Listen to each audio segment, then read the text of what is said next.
So a practical question, how big should a community be? Well, what we've got to understand is we're not governed by rules, regulations, and systems. Some time back, what was really popular was a system called G12. And the idea was you would train a leader and he would start a group. And as soon as it got up to 12, he had to plant out and they would group. And so you had this almost pyramid structure of groups of 12. And it was based on the fact that Jesus had 12 apostles. The problem with that is it's so rigid and it is so, it doesn't allow for people. The people serve the system rather than the system serving the people. But there are some principles we can apply to this. If you've got 1,000 people, I don't think that's a community. If you've got one person, I don't think that's a community. So what questions do we need to ask ourselves about as a community leaders, about the size of communities and how we can get the optimal benefit from us living family together? And I guess we should apply the Goldilocks principle. You can have too hot, too cold, and just right. So communities can be too big. And sometimes I've encountered communities and there've been 40 or 50 people.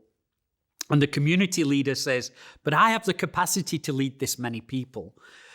Well, first of all, if you genuinely do have the capacity to lead a community of 40 people or 50 people, well done, because not many people do.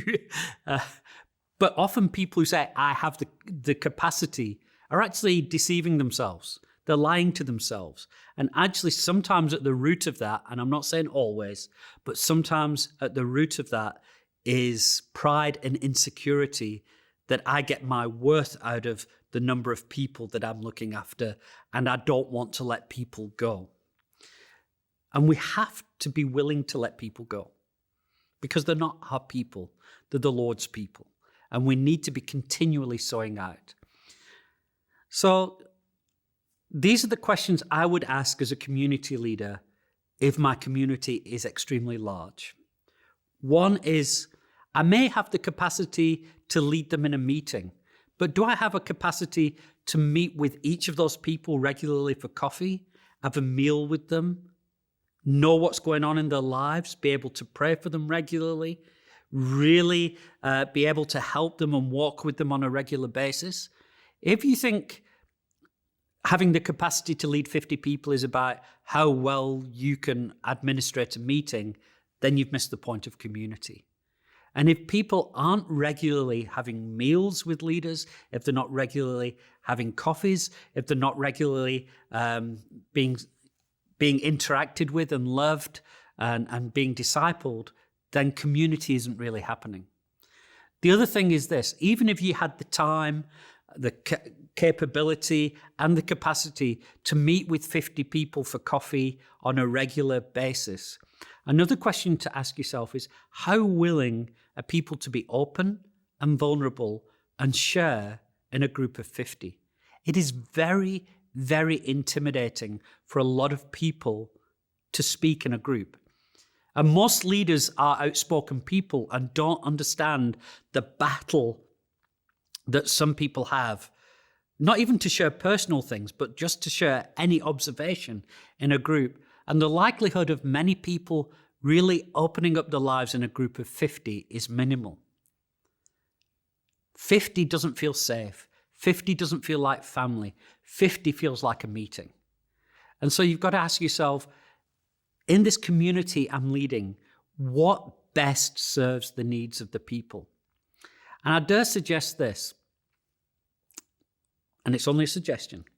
If you've got a community of 50 people and you said, but we've got no other leaders to kind of plant out into another community, then you've done something wrong because you haven't raised leaders up. And one of the things as community leaders we need to be constantly doing is identifying potential leaders and actively training them, equipping them, and discipling them so that they can also begin to lead others. In fact, one of the most amazing privileges that we have as leaders is the ability to see others surpass us. I've had the amazing privilege of having input into the lives of some amazing godly men who are now in many ways doing greater things and have greater capacity than I do. And that's not something that makes me feel bad that, oh, somebody's gone. It's such an excitement and a joy to see other people come into the fullness of what God is calling them to do.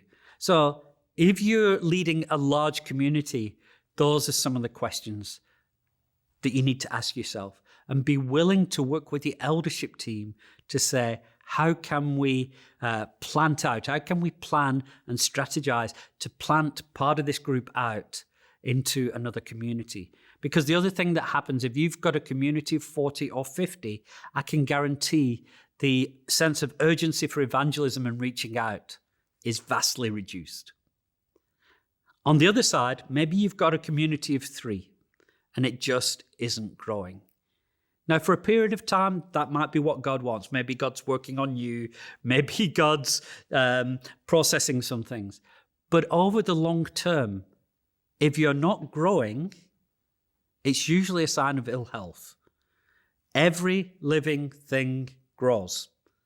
And so if you've got a community of 4 and nobody's being added, again, sit down with your elders, sit down with other community leaders and say, speak into my life. What can I do better? What can I change about my leadership? What is it about me that needs to shift in order to attract people and see the Lord add to this group? I'm not saying you should feel condemned and useless and worthless. What I am saying is often the Lord uses these opportunities for us to examine ourselves and to change and to become more like him. In another short video, I'll share some of my history as a community leader. And at times, I think I could label myself the worst community leader in the history of JoshGen. But by allowing the Lord to use those opportunities to shape and mold me, I became more than what I was. And so what is the optimal size of a community? There is no straight answer. I think in general, as a thumbsuck, across the board, I'd say about 12 people, 10, 12, 14 people is not too hot, it's not too cold, it's just right. It's an amazing number of people that you can get together, have a real sense of family, really know each other, still be on the lookout to grow, still be intimate enough for people to share their lives, take risks, and open up. And then if from that you want the benefit of being a part of something larger, there's nothing to stop you meeting and combining community with some other community.